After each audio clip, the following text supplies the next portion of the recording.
little extra element of danger. Do you like to play with fire?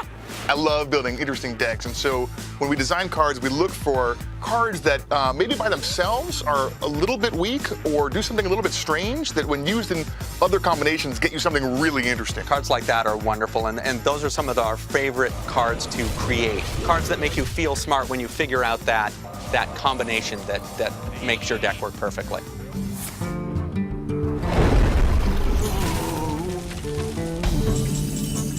We have been super pumped to make all of these awesome cards for Hearthstone and super excited to bring them to you. It's even more awesome to see the community take these cards and do things we never expected with it. We're so excited to see what the players bring next.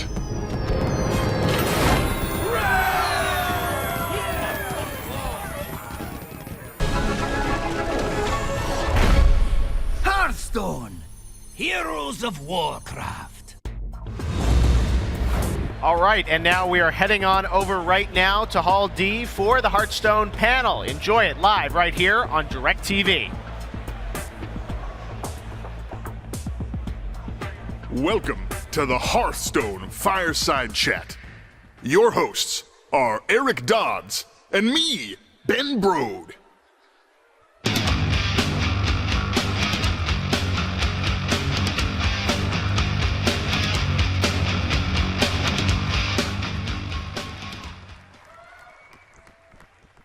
This is awesome. Well, welcome to the Hearthstone Fireside Chat. So before I jump in, I wanted to say because this chat goes a little bit long, we're actually not going to be able to answer questions at the end. But myself and other members of the Hearthstone team are going to actually be at the community booth on and off. So we'd love to talk to you if you swing by and talk to us there. So I'm kind of going to give you an overview of the things we're going to be talking about today. And initially, we're going to talk about kind of what Hearthstone was about, how it started, what the team was about, sort of where it came from.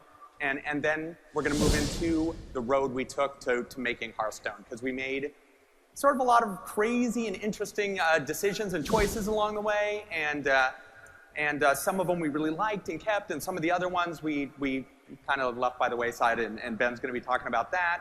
We're going to be talking about what it takes to make a great card for Hearthstone, sort of both with the existing sets, the basic and expert set, but also going forward what we're looking for in a great card.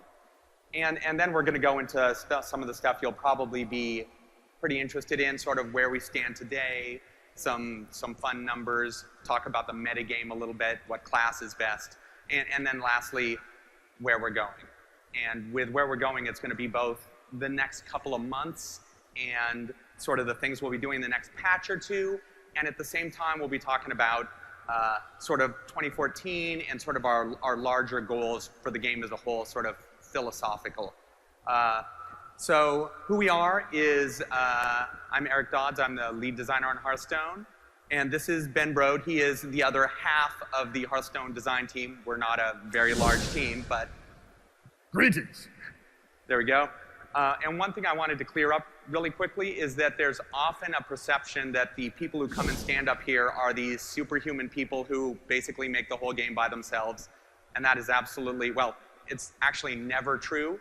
But in our case, it's even less so true because we are working on the Hearthstone team. It's called Team 5, and they're absolutely amazing. And they're all involved in pretty much all aspects of the design, all aspects of the game everybody's involved in. We're a team that wears a lot of hats, which is actually kind of awesome. It's one of those advantages of being a smaller team.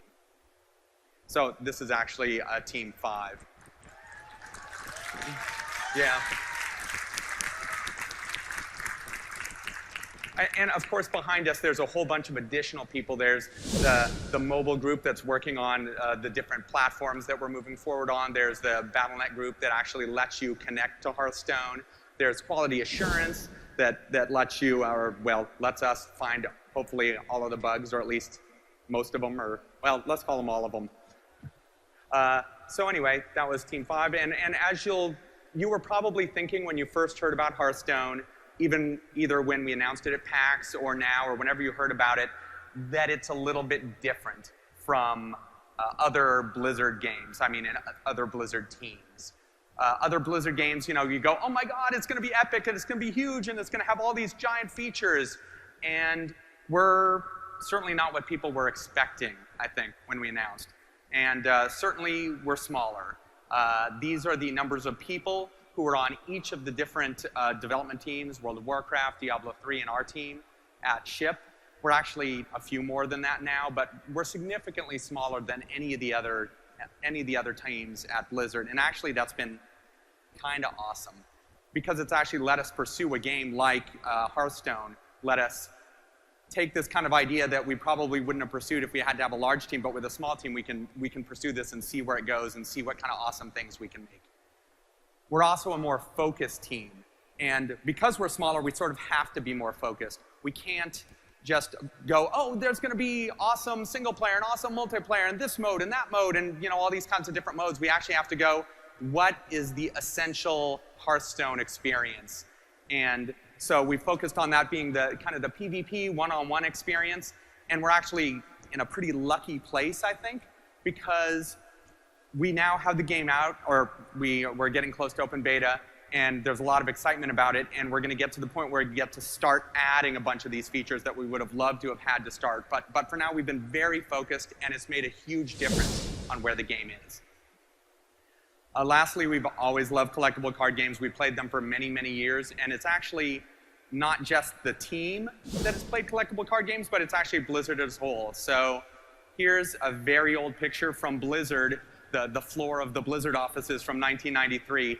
And sitting on the floor playing Magic back then is the Hearthstone lead engineer, Bob Fitch. And somebody else in this picture you might recognize, that's Mike Morheim. So we've been playing these games for a long time and are very excited about them. And we're excited about the possibility of jumping in and making an awesome Blizzard collectible card game. So we have this small team. We have this focus on specific things, and we have this love of collectible card games, and so we had to figure out, what is this game actually all about? And the most important thing about Hearthstone is really that it's a game for everyone. And certainly, I guess I can tell a little story about how when we first started working on the game and first started communicating it to other people at Blizzard, we'd go, yeah, we're making a collectible card game, it's awesome, and they would go, yeah, that's cool. I'm not really into those sorts of games. And we really felt like it was our job to make it so everybody was excited about those sorts of games because we love those games so much and we think it's crazy that everybody doesn't love those games so much. So we needed to make sure that everybody who is excited or everybody could be excited about an online collectible card game. And we did that in a bunch of different ways. I suppose the biggest thing, though, we probably did was focusing on accessibility. So if you look at a lot of the traditional collectible card games that are out there, you kind of want to have a friend teach you how to play the game. And there's complicated rules, and you look at the cards, sometimes they feel like they're written in a different language a little bit. And we wanted to remove all of those barriers and make it so that everybody could jump in and have that game. So those were the sorts of things that we were focusing on to make it a game for everyone. At the same time, we needed to make sure that the game was deep, because it'd be crazy if we just made it super simple and then there was no depth to the game. You played it for a week and you were done. And actually at Blizzard Entertainment, that's the sort of thing that we do for all of our games. You can sort of expect all of our games to be played for weeks and months and years, and we absolutely intend that to be the case with Hearthstone. So anytime we were working on a game system, we were talking about, hey, how can we make it more accessible? And we would look at that and go, are we removing an element or simplifying out an element that made it less deep? And if so, we would either figure out a way how to put that element sort of in the game again, or we'd figure out a different way of just keeping that element in the game. So we made sure that the game stayed deep while we removed a lot of the complexities of the game. We also needed to make sure that the game was physical. I mean, both Ben and I have been know the feeling of you open a physical pack of cards and you spread them out in your hand, and it's one of those awesome feelings to just have it feel very physical. And it actually seems a little bit crazy that I'm talking about this, because I'm saying, hey, make it physical is the thing, but it's a digital game.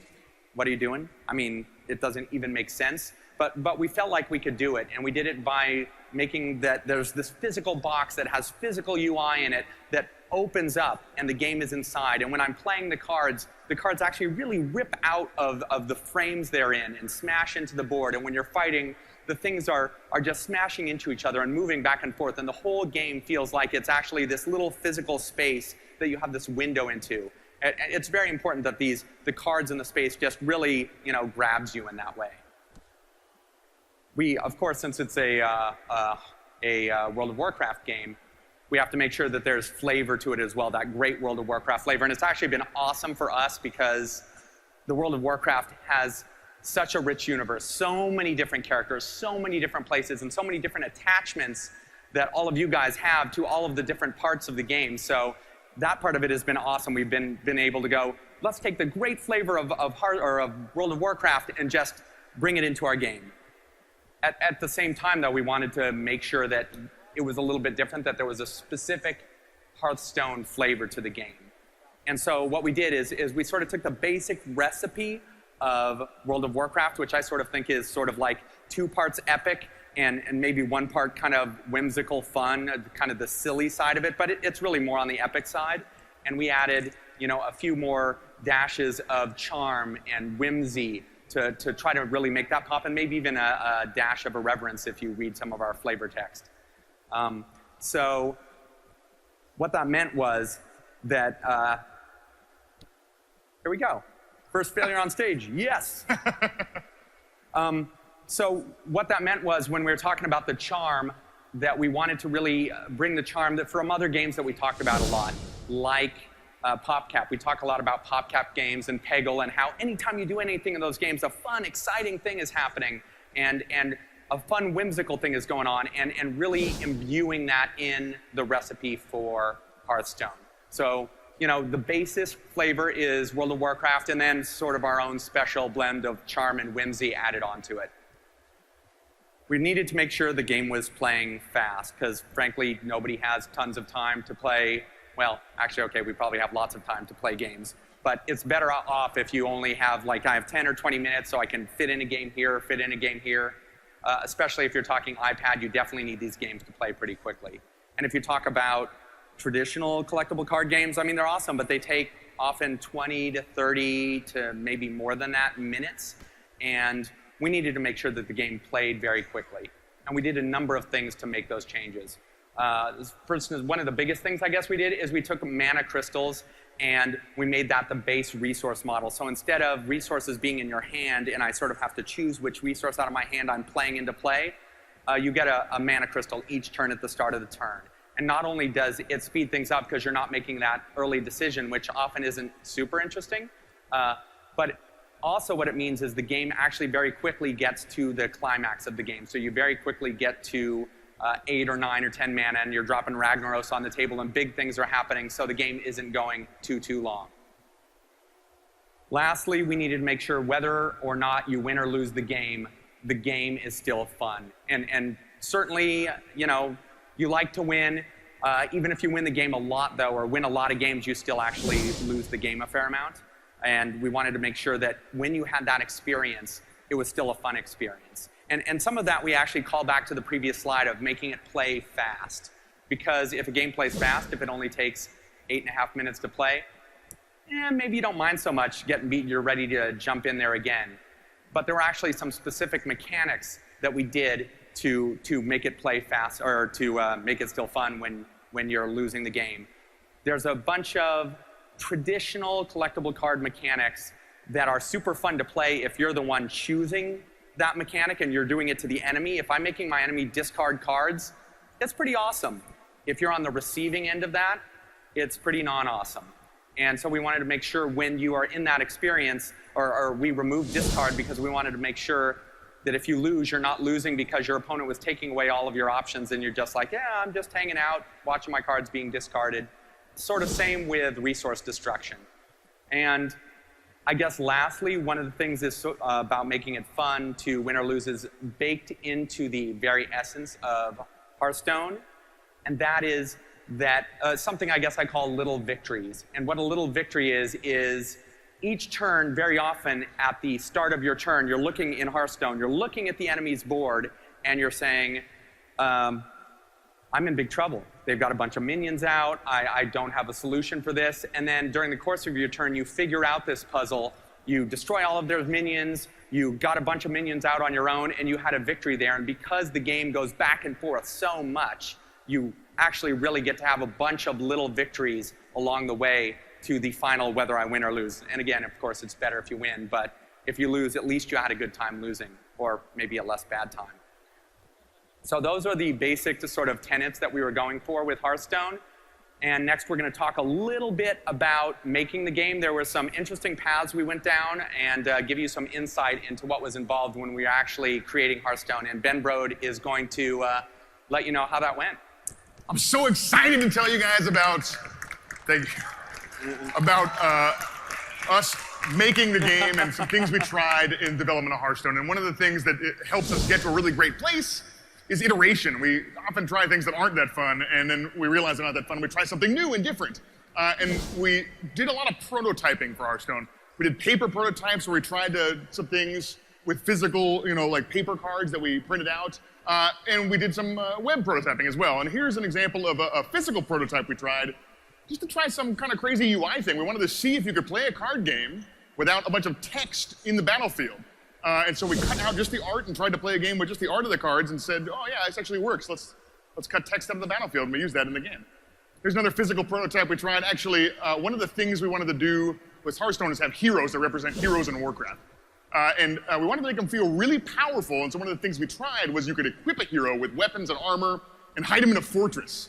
And if your opponent destroys your fortress, just 20 health, your hero pops out with his weapons, he feels amazing and badass, and then you have to kill their hero to win. And it was cool, but what you really should do is bring your opponent's fortress down to 1 health and then amass a giant army, and when the hero pops out, you greet him with the force of 1,000 orcs and crush him, and so it didn't work out great. But it's one of the things we tried as we were trying to figure out what is Hearthstone, what is this game, that we tried a lot of crazy ideas to get us honed in on what was a really fun experience.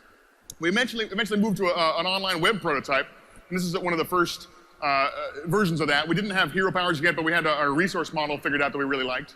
And we learned a lot of things about user interface and how to interact with these cards in a digital space.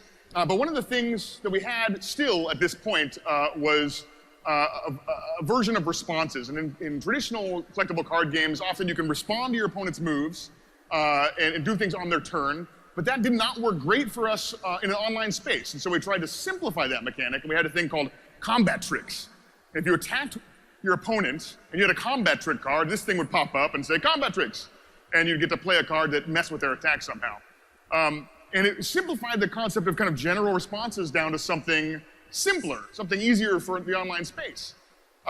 And we liked that better, but then in this mode we realized that when we didn't draw any combat tricks, the game was actually way more fun. Your opponent wasn't taking part of your turn on your turn, you weren't kind of distracted by all these pauses during the game. The game was still super strategic and deep, and so we just took them out of the game and everybody had a lot more fun playing, and it was much faster too. Here's another version of our web prototype, and this one is a little bit more cartoony. We were trying to figure out what was our motif for this game. What is this thing? Are these characters like real characters, like Warcraft 3? Am I controlling an army? Who am I even? And in our next build of the game, we tried a new motif. What if these are pieces? What if this is a board in a tavern? What if this actually takes place in the world of Warcraft? And so we tried that next. This is an early version of that prototype. And it worked great. The team really liked this direction a lot. It was fun to think of it as like a game, like a little piece. These are real things. How do they move around in a real space? And actually, this is one of our final versions of that web prototype. You could see actually how far we took not only the game mechanics, but the user interface. Even in this web prototype, we did lots and lots of iterations to try and get as close as possible before we started full development. But once we did, here's an early version of that. This is one of our first takes into 3D environment. This is a board we tried early in development from Blackrock Mountain. But we had to do a lot of discovery. What does it mean to play this game in 3D? Like, how do these pieces move? It's very different coming from what we prototyped in 2D. And this is one of the first versions of the game running in our final engine. This is kind of where we started on our path to what Hearthstone is today. But one of the things you can't quite tell from all of these screenshots is how the card set evolved. We tried lots of different mechanics and lots of different things that we thought might work or didn't. A lot of them didn't work. But we really wanted to explore what it means to be an online-only game. What kinds of things can we do in this space that we never dreamed of before? And so we tried a couple of things. A lot of them really worked well, like Thoughtsteel, Nozdormer, and King Mukla. These are cards that are much harder to do in a physical space that worked great online. But there was some things that we tried that did not work out very well. And here's a couple examples of those. Here's the Devouring Ooze, which gets stronger for each game you lose in a row. Didn't work out great. Here's the Auto Pecker, which deals the damage to any player who mouses over it.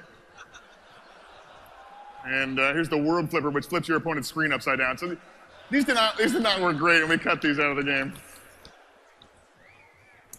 I know they are awesome, but it didn't work so good. We also worked a lot on the deck builder. This is a thing that's actually really complicated for players who are new to card games. There's a lot of data. You have to look through all these cards and try and get your favorite 30 cards together in a deck. So we tried a lot of things to try and boil this experience down into something a little simpler. Here's some examples of kind of an early deck builder. This was a little overwhelming for new players.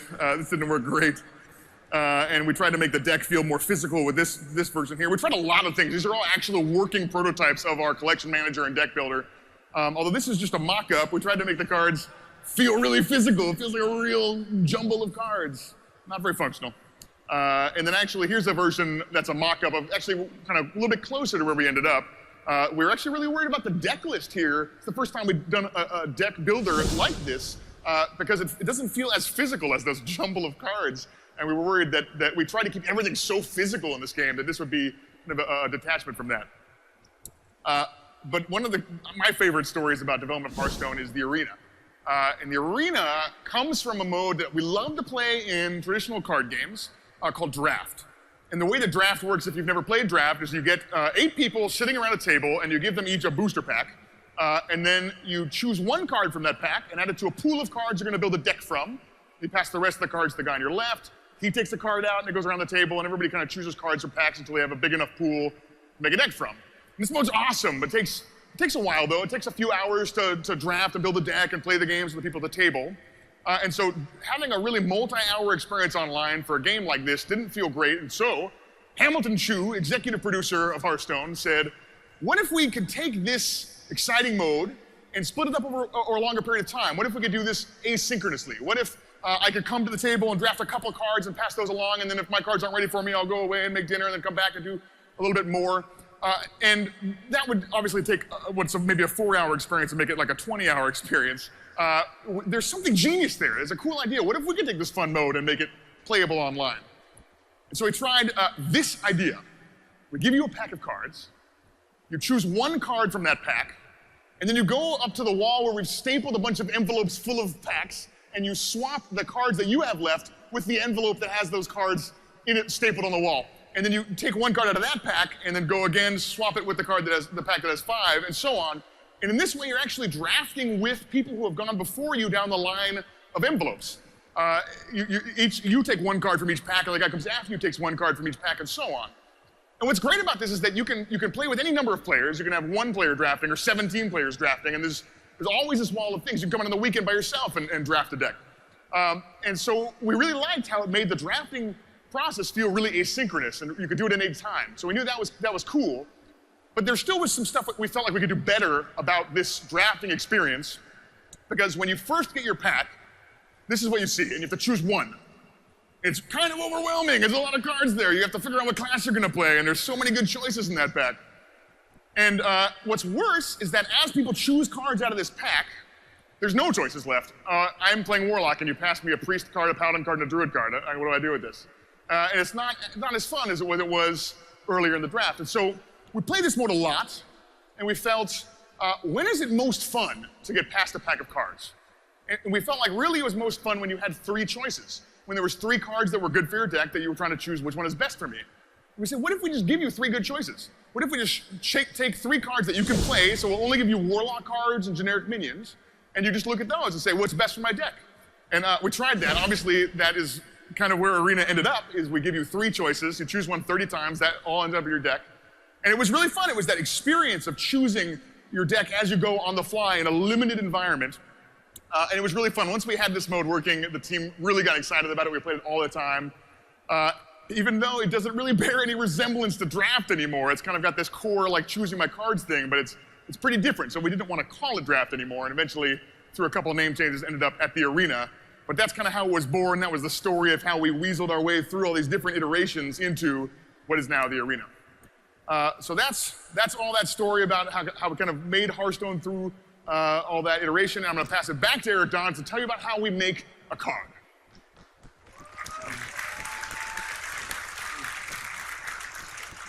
It was actually pretty awesome during the period of time when we were testing some of this stuff, because it was kind of weird. We had all of these envelopes with cards stapled all over the walls. It just had a really fun feel to it where we were so experimental. Anyway, so we're going to talk about making a card and sort of our philosophies about what makes an awesome card in Hearthstone. And I guess it's a little bit different than in some other games. First off, the card has to be easy to understand. And quite simply, what that means for us is the first time a new player reads a card, they have to instantly know what that card means. So I see a card, look at it, and go, oh yes, that's exactly what that card means. And that's important for a couple of reasons. The first reason is, of course, I just opened a pack or won a card somehow, and I look at it, and I want to instantly look at it and go, how is that going to work in my warrior deck or whatever, and have my brain start churning with all these cool ideas for how I'm going to incorporate it into that deck. But actually, it's a little bit more important than that, in that when you're playing against another person, because remember, we want these games to play fast, I'm playing against another person, they play a card I haven't seen, I actually want to instantly go, I know what it is, I've never seen it, but I know how it works within the game, so the game just keeps right on going because I kind of get it. And so actually, anytime we find a card that a new player doesn't get it the first time they see it, we talk about how can we change the text? Maybe we have to change the design. I mean, we've changed the design on tons and tons of cards that felt a little bit too hard to understand. So let's look at a pretty simple card in Hearthstone, Whirlwind. Costs 1, deals 1 damage to all minions. And even a card as simple as this, we actually spent a fair amount of time talking to. Because the first time a lot of players saw a card like this, they mentally edited out the to all minions, and they edited in to all of my opponent's minions. And so they'd go, yeah, this is awesome. Hey, how come my guy, oh, wait, oh, it does this thing I didn't expect. So we wanted to make sure that that was pretty clear. So we capitalized the all, and we actually talked a lot about, do we make the all bold? Do we make it in italics? Do we underline it? All these things. So we talked a lot about even a card as simple as this. Is it easy enough to understand? And there's actually an earlier version of Whirlwind that we had that we didn't use, and I think it'll be pretty clear why we didn't use it. It's actually a pretty interesting card. It does some pretty interesting things, but you read it, and you have to read it a couple of times before you go, oh, got it, okay. So that's why we changed it to something else. We also need to make sure these cards have depth. So we want to make simple cards, but cards that have a lot of depth. And a lot of that depth comes from, well, partially it's from, I guess, the card itself. Sometimes a card is interesting in and of itself, but a lot of times the card's interest comes from interaction. So it's, when I'm going to play this card, what are the other cards I could play? Or what minions does my opponent have? Or actually, in a lot of cases, it's what other cards do I have in my deck that I can make it work in interesting ways with. So we can talk about Whirlwind again. And actually, I like Whirlwind as a card because it's actually pretty interesting even if you don't work it in with any other cards. Because if I have Whirlwind, it's going to do 1 damage to all of my minions. I'm going to go, well, I've got some 1 health minions out. I better attack with them because they're going to get killed by Whirlwind anyway, so I have to swing with them. In fact, maybe even the turn before I think I might have to play Whirlwind, I'm going to think twice about playing 1 health minions. And even when I'm building a deck, I'm going to go, oh, I put Whirlwind in it, but maybe 1 health minions aren't the best thing. So there's even some depth with the card with nothing in addition to it, but it becomes much more interesting when you add another card. So this is the Acolyte of Pain, and what this card does is every time it's damaged, you get to draw a card. And as soon as you have an Acolyte of Pain out, you might go, hey, Whirlwind is starting to look like a pretty good card. Sure, it damages my Acolyte of Pain, but I'm going to draw a card out of it. And I don't mind that 1 damage on it because I got to draw a card. This is awesome. And it gets even better when you add a card like Frothing Berserker. And when any minion ever takes damage while it's out, it gets +1 attack. So if there's a couple of enemy minions out, I have these 2 minions out, I play Whirlwind, hopefully I kill the enemy 2 minions, I draw a card, and my Frothing Berserker is getting +4 attack. So that's where a lot of the depth comes in, is how do you combine the cards from Hearthstone? These cards that have pretty understandable, simple text, but how can you combine them in interesting ways? And we've worked very hard to make sure you can combine them all in very interesting ways. We also need to make sure that these cards are filled with Warcrafty goodness. So when you pull the Asera card, you go, oh, this is awesome, Asera, I know all about the Green Dragon flight, and maybe I fought the Green Dragon world bosses back in the day. It sort of just connects you to World of Warcraft in this very visceral way, and it was very important to us that there is that connection. And actually, I have a little movie. We added an additional effect whenever Asera draws a card. Asera draws a card out of the Emerald Dream. So we figured Asera should probably actually draw a card out of the Emerald Dream when you draw a card with Asera's power.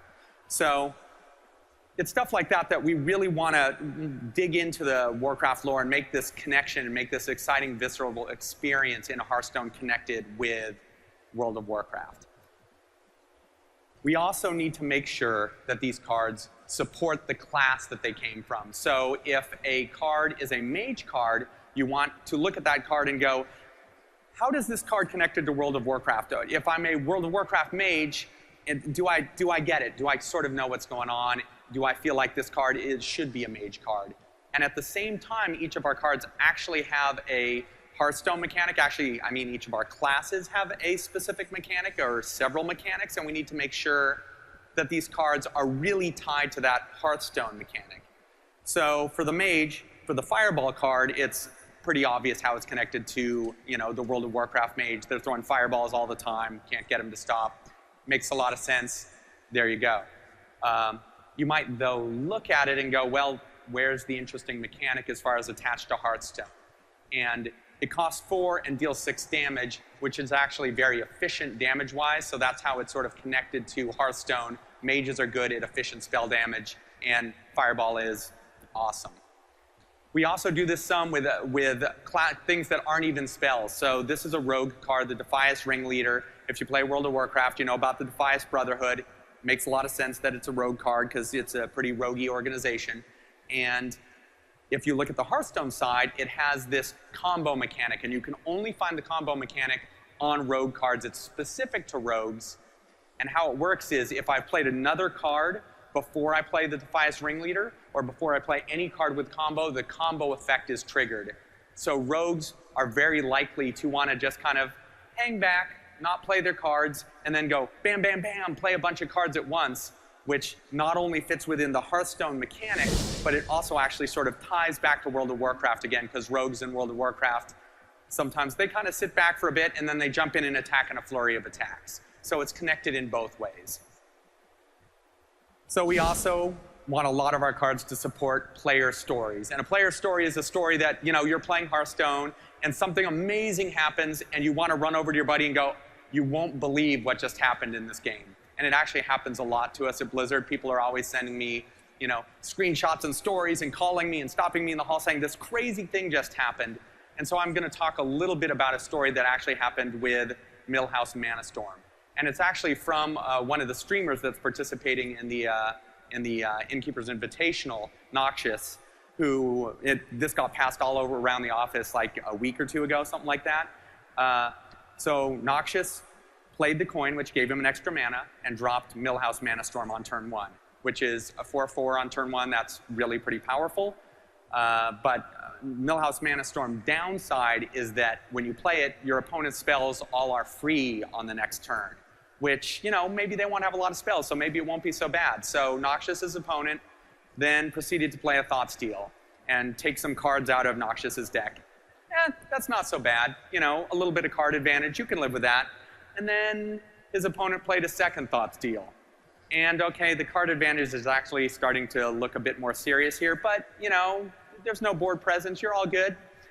And then he played a Mind Vision spell. Again, all of these are free because of Millhouse, and he took a card out of Noxious's, or copied a card out of Noxious's hand and put it into his, which wouldn't have been so bad if he hadn't copied Mind Games, which is a spell that lets you randomly take a card out of your opponent's deck and put it into play on your side. So he played mind games, of course, randomly went through Noxious's deck and pulled a random card out and put it into play on his side, and of course he got Ragnaros. One of the most powerful cards in the game. Ragnaros immediately proceeded to kill Millhouse, and the game was in big trouble. But what an awesome story. And it's just so important to us that we have cards that create stories that Ben and I never anticipated even happening. We put in the cards, we figured they're going to generate a story, we don't know what's going to happen, and we look forward to hearing the story. So it's very important to us when creating cards to have those stories. Lastly, the cards have to be balanced, sort of obviously, and I'm going to talk a little bit about how the balance can actually affect the game in ways you wouldn't expect.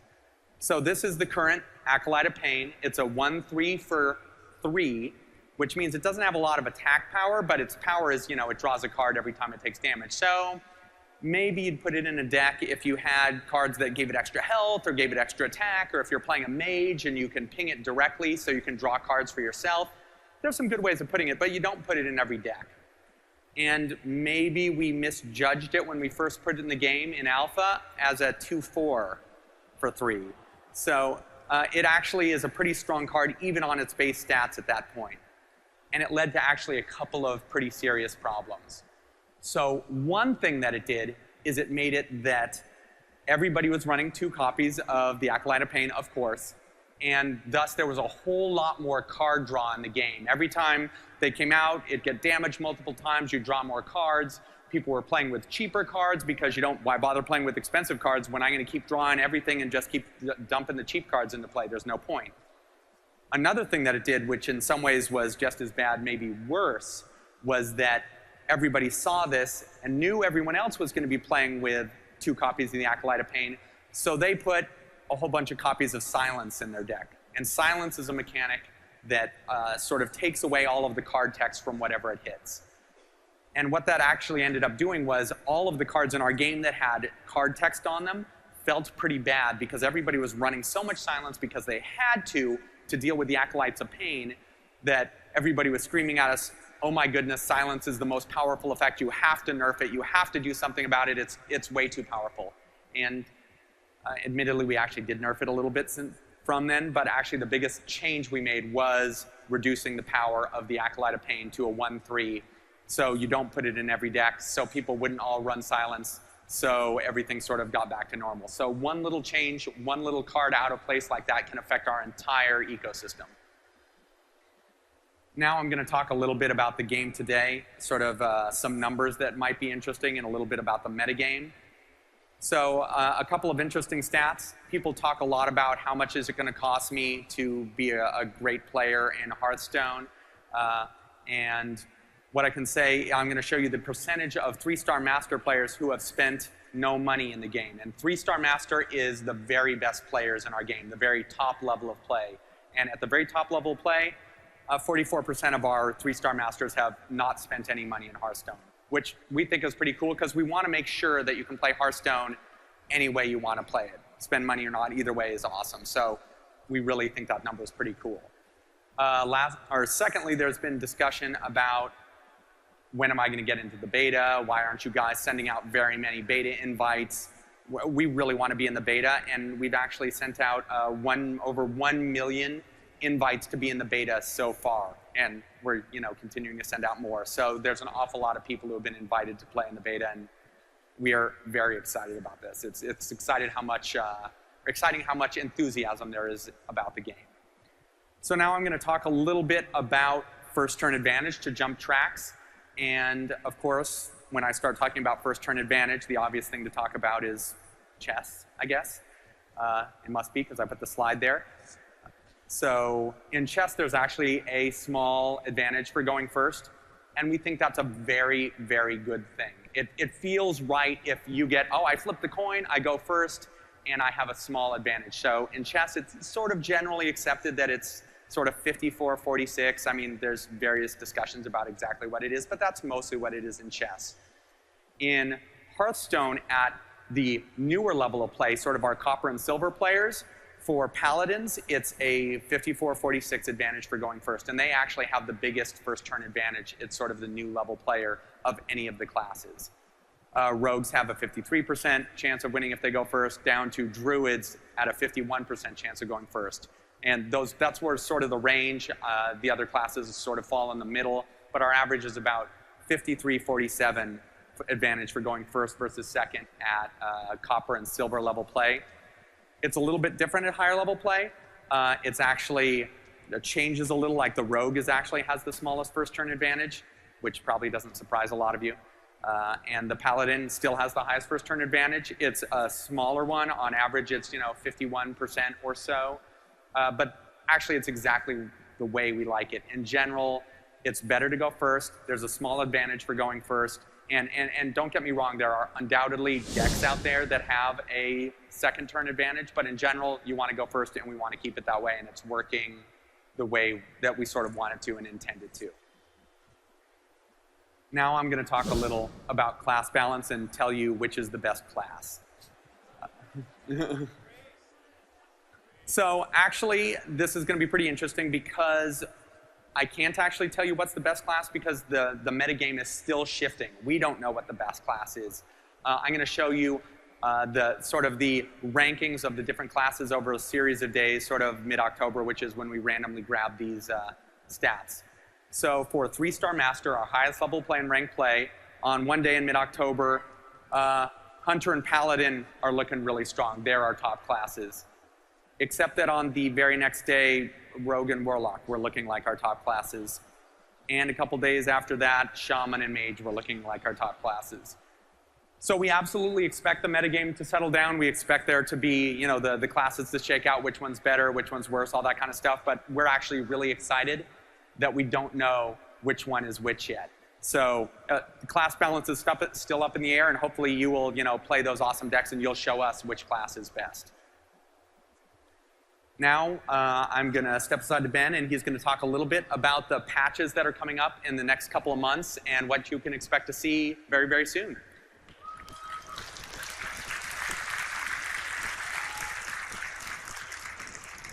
I'm super excited to tell you about what's coming in these upcoming patches. There's some amazing stuff coming up. The first thing is that we're changing some cards.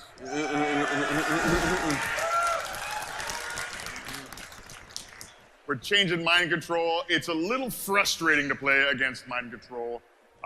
So we're going to make it cost 10.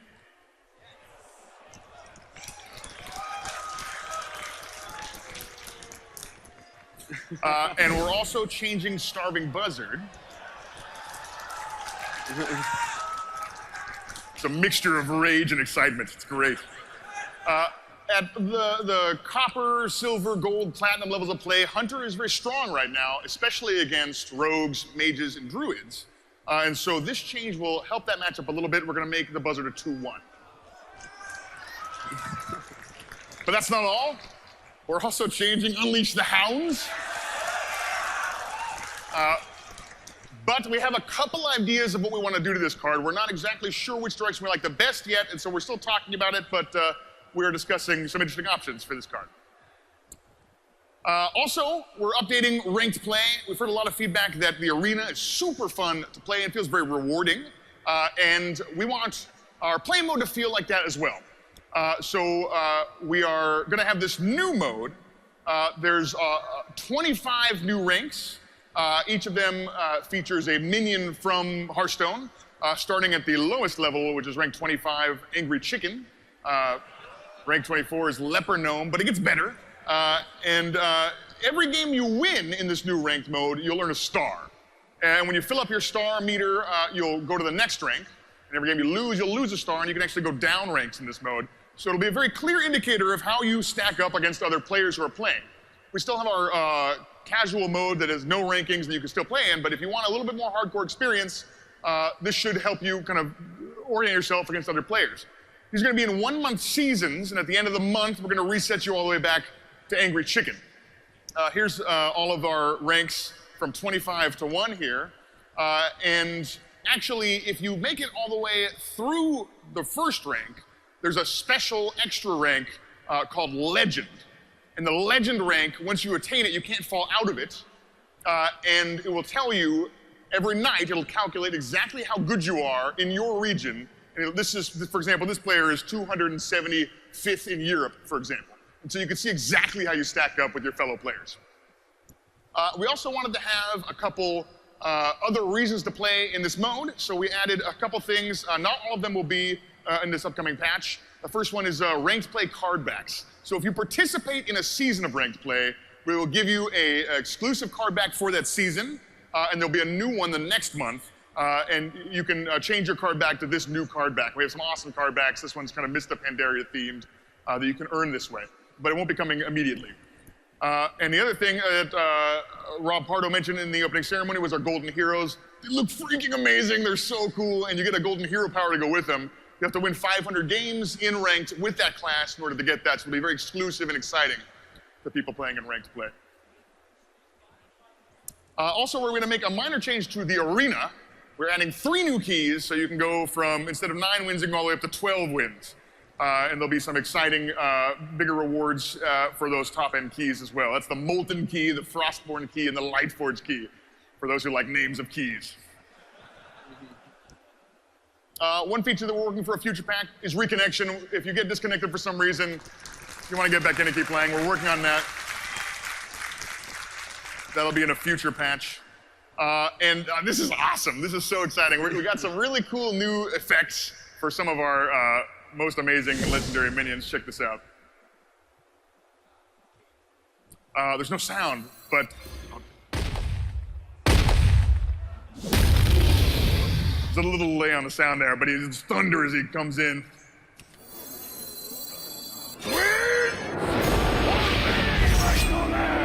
So some pretty awesome new effects for some legendary minions. We're working on even more of those to make our minions feel really exciting when they enter the battlefield. But now I'm going to pass it back to Eric Dodds to tell you about the future of Hearthstone. Awesome, bro. So by the future, this is sort of our philosophies mostly going forward. So there's not, we're going to talk about, like, at a high level, the general sorts of things you can expect. Although first I'll talk a little bit about going mobile. And awesome. So we're, of course, still working on the iPad version, and we expect that to be out shortly after we release the build on PC. And as Rob said, of course, we are working on the Android version. Yeah, it's going to be awesome. We don't have a time frame for it. We're still pretty early on this, so as Rob said, sort of like the second half of 2014 or something like that. And we're also working, or we have it on Windows 8 Touch. Actually, if you want to play it on a touch machine on the show floor, if you go to the Intel booth here, you can play it there. They have the touch version of it playable there, so go check it out. It's really cool. And of course, as Rob said before, iPhone. And these are all things that we're working on end of next year or you know, second half of next year is sort of the plan. And again, we're Blizzard, so it's a little fuzzy, but it'll be ready when it's ready. I also wanted to give you sort of a high-level overview of what we're thinking going forward with expansions. And now we're really excited to get a whole bunch of new content out to you guys, you know, new cards, new features, all that kind of stuff. And so, of course, when we first started talking about it, we started talking about expansions. And we're definitely going to be doing expansions, the sort of thing that you would expect from a collectible card game. So, you know, you'll see an expansion with, oh, it has a bunch of new cards that comes in packs that I can get with some new features and a lot of great flavor and all that sort of stuff. We're definitely doing that. That being said, as we were actually talking about how can we get cards out to people, we wanted to make sure that we were sort of taking care of all of our different types of players. So we sort of were talking about 3 different types of players who are looking for additional card content, and we want to make sure we take care of everybody. So there's the hardcore player, and for the hardcore player, you want to have additional content that's changing the metagame, and new cards for my collection, and changing up the decks, and you know, just a lot of new interesting things going on, and we want to make sure that we are providing that. At the same time, we also have the casual player, and it's maybe a little bit of a misnomer because, you know, well, I was about to say I fall into that category, but that's probably not true at all. But the casual player is somebody who doesn't play the game quite as much, and for that player, the cards that are in the expert set are actually going to be providing new content for a while. It'll be a while before you get through all of those cards and see all of the cards and see all of the different things that could happen. And if you start providing a lot of extra mechanics too early, those players can get kind of overwhelmed. They're like, hey, I was just kind of figuring out what's going on here, and you're throwing a bunch of mechanics at me. Whoa, little much. And the third type of player, which is probably all of us, is the thrifty player. The player who goes, this is a collectible card game. I don't want to be spending too much money buying sets, as you rapidly put them out there. And so there's the three types of players, and to sort of make something that all of those types of players could be excited about, we're planning on putting out adventures.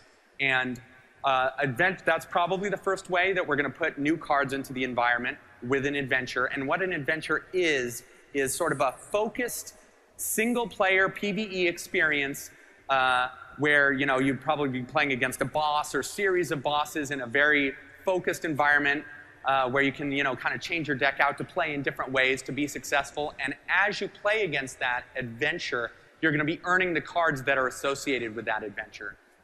So imagine 20, maybe 30 cards that are associated with an adventure, and they are going to be cards that absolutely change the metagame, because we're paying attention to that a lot, and we'll make sure that these cards are going to shift the metagame, but they're not going to be cards that specifically have crazy new mechanics in them just yet. Those we're saving for sort of the expansion side. So what you can expect is us to put an adventure out there, and then maybe an expansion, and then we're still sort of figuring our way, but that's the kind of thing that you can expect going forward. So the great thing about adventures is we can get them out pretty quickly. We're going to have PvE content in them. You're going to be able to earn all of the cards just by having the adventure. You're not going to be buying packs or anything like that. And we're not overwhelming with too many mechanics, but there's still new cool stuff coming out there. So that's sort of what adventures are going to look like. These cards are going to be super exciting. Ridiculous. Also, I want to say that the excitement Ben is showing on stage is actually how he is all of the time. So it makes for a very, very interesting working environment. So lastly, you've already seen the movie, but I thought it's probably worthwhile seeing this movie again, and then we'll talk a little bit more about it after I show the movie. But first, here's Elite Tauren Chieftain again.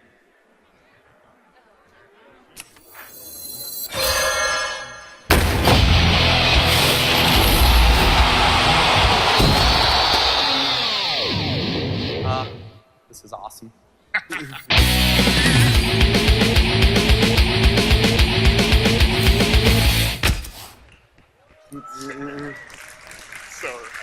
So this is, of course, the card that you get for coming to BlizzCon. You get the golden version of it, or getting the virtual ticket. But I thought you'd probably want to see. You've already seen this. You know that it's a 5/5 for 5, and it gives each player a power chord card. But I thought you actually might want to see what the power chord cards actually are.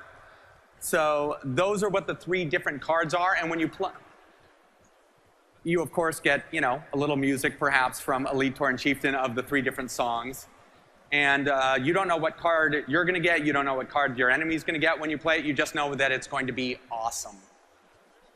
So that's the Elite Tauren Chieftain card, and that's pretty much all we have to say for this talk, except that the Hearthstone Innkeepers Invitational is going on, and tomorrow from 10 to 1 on the Warcraft stage, the finals will be there with the streamers who will be playing against each other, the best streamers at that point, and I think it's going to be a fantastic tournament. So if you have the time, I totally recommend you going there.